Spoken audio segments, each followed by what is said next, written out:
Shocking figures show that 420 men each month are arrested for child sexual exploitation in England and Wales, and the rate continues to grow. Police say that grooming is taking place in towns and cities across the country. So we're uncovering the truth behind why your child is more at risk than you think.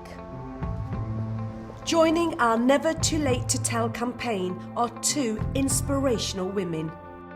Former detective Maggie Oliver, who exposed the Rochdale child sex grooming scandal, and Sammy Woodhouse, a survivor of grooming, who waived her anonymity to encourage others to speak out. Why have you taken part in the campaign?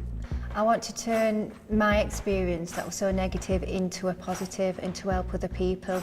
I don't want to keep hearing or seeing little Sammys everywhere, all over the country. And if it helps just one, then, you know, I've done what I came to do.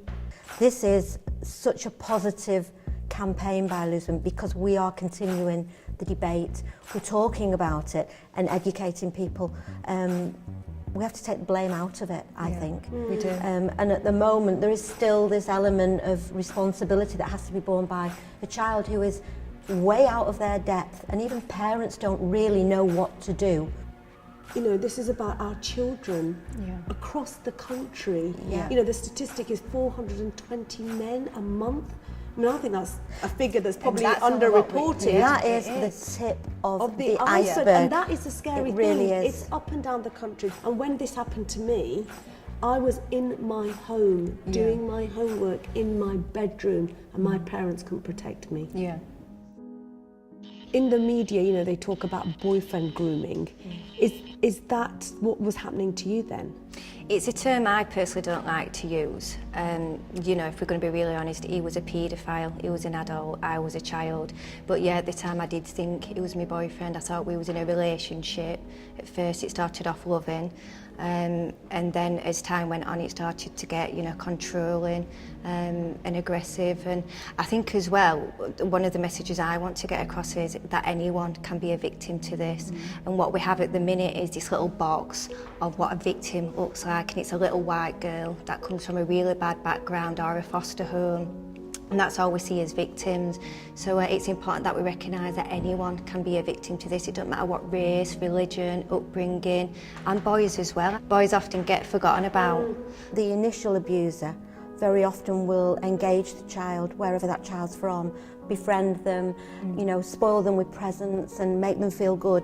But then it becomes a very kind of a sinister progression from them. Then they bring other friends in, and before you know where you are, quite often there's a whole group of paedophiles who are befriending the child but then abusing them. A small group of girls may all think it's great fun to go out with these boys or these men, because let's get it right, these are not boys, these are men. What they are doing though, these men, they're actually sending in Younger, children, I know. who are 14 or 15, the same age as the victims, and using them. And then they to draw get them in, and then it progresses, is what I'm saying, Yeah. onto older boys And then, for older example, men. I'll say, oh, well, you know, I'm going to pictures with my boyfriend, do you want to come with me? Very innocently to my friend, so then the next minute, she's involved in it as well. Right. The guy that you were going out with, do you see him as a paedophile? No, he didn't look like a paedophile at all to me. And I thought I knew what a paedophile were. I thought it was some old guy, you know, up in a flat somewhere that had watched kids, or somebody that had pull up in a van, offer you some sweets and kidnap you. He was 24, he was good looking, you know, he was well built, he had designer clothes on.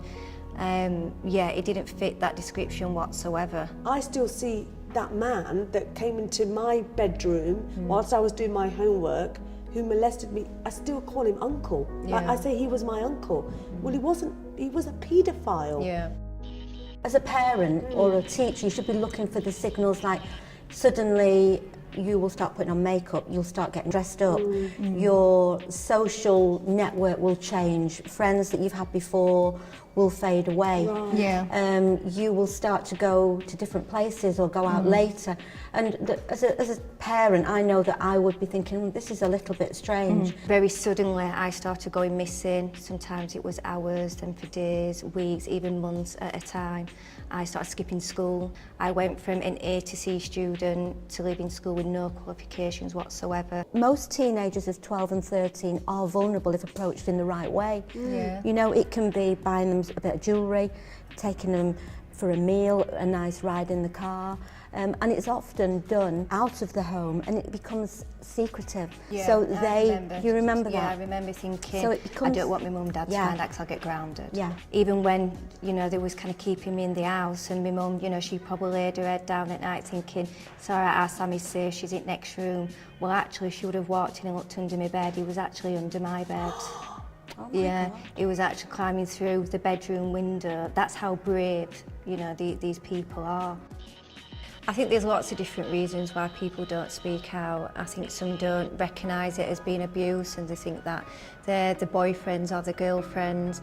And I remember when I did realise it was wrong, I felt really stupid. I felt to blame, and it was my fault. But we are speaking out now about what is actually going on to children who are not in a position to speak out for themselves. Yeah, where their voice Hasn't been heard. So you're talking about what you've experienced and what you've seen on behalf of many children who are going through that now, and you're the same. And I was talking about what the authorities weren't doing, which I still am, but I think we have to continue with that voice to bring about changes, and we really will put a stop to this. Without that, we never will.